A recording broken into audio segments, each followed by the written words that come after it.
அனைவருக்கும் வணக்கம். முதலில் எல்லா ஜீவராசிலும் எல்லா மக்களும் எல்லா நலம் வளம் பெற்று வாழ மனதார கடவுளை வேண்டிக் கொள்கிறேன். மேலும் குழந்தை வரம் வேண்டி நிற்கும் அனைத்து சகோதரர்களுக்கும் குழந்தை வரம் கிடைக்க மனதார கடவுளை வேண்டிக் கொள்கிறேன். வீட்டில் பொதுவாகவே நம்ம எப்பயுமே பயன்படுத்துகிற பொருள் குறைஞ்சிக்கிட்டே தான் இருக்கும். அப்படி குறைஞ்சிக்கிட்டு இருக்க பொருள் ஒரு நாள் தீந்தும் போயிடும். யூஸ் பண்ணுற பொருள் எல்லாமே, பயன்படுத்துகிற பொருள் எல்லாமே.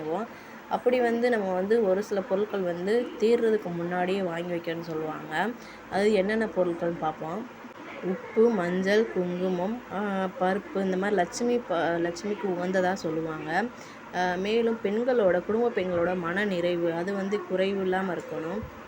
ஏன் அப்படின்னு பார்த்தீங்கன்னா, ஒவ்வொரு பெண்ணுமே குடும்பத்தில் கொஞ்சம் மகிழ்ச்சின்ற காட்டிலும் மனநிறைவோடு இருந்தால் மட்டுமே தான் குடும்பத்தை நல்ல முறையில் நடத்த முடியும். இல்லை அப்படின்னா ஏதோ ஒரு கவலையோடு இருந்தாங்கன்னா கண்டிப்பாக நம்மளுக்கு அந்த சூழ்நிலையில் ஒரு சில விதமான கஷ்டத்தை காட்டுற மாதிரியே இருக்கும்.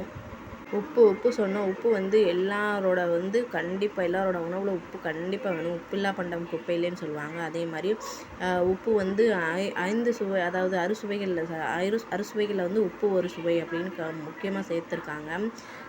உப்பு குறையிறதுக்கு முன்னாடியேவும், அதாவது தீர்ந்து போகிறதுக்கு முன்னாடியே நம்ம வாங்கி வச்சுருவாங்க. புது வீடு கட்டினாலுமே கொண்டு போய் உப்பு மஞ்சள் தான் வைப்பாங்க.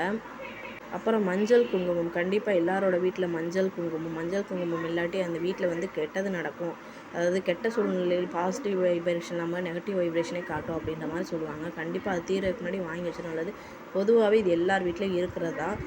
பெண்கள் அனைவரும் மஞ்சள் குங்குமம் ஏதோ ஒரு விதத்தில் தினம் வச்சுக்கிட்டு தான் இருப்பாங்க, வைக்கணும். அரிசி எப்போயுமே வீட்டில் இருந்துக்கிட்டே இருக்கணும். அதுதான் நம்மளுக்கு மன நிறைவாக இருக்கும். எத்தனை பேர் வந்தாலும் அத்தனை பேருக்கும் சாப்பிட செய்கிற மாதிரி அரிசி வீட்டில் வச்சுருக்கணும்.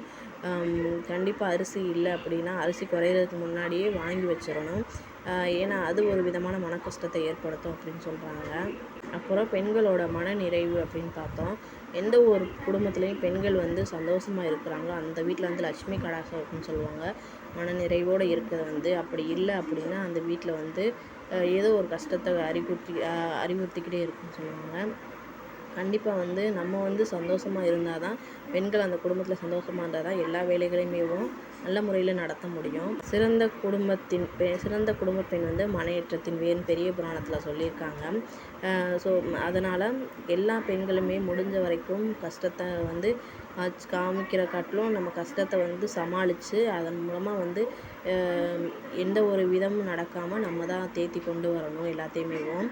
அதுக்கு நம்ம எதையுமே சந்திக்கக்கூடிய தன்னம்பிக்கையை வளர்த்துக்கணும். கண்டிப்பாக இந்த 5 இருக்கிற மாதிரி நம்ம வீட்டில் வச்சுக்கிட்டோம்னா, தீர்ந்து போகிற மாதிரி வச்சுக்கிட்டோம்னா கண்டிப்பாக நம்ம வீட்டில் மகாலட்சுமி வாசம் செய்வாங்கன்னு சொல்லுவாங்க. கண்டிப்பாக இதை கடைப்பிடிக்கிறது நல்லது. நன்றி.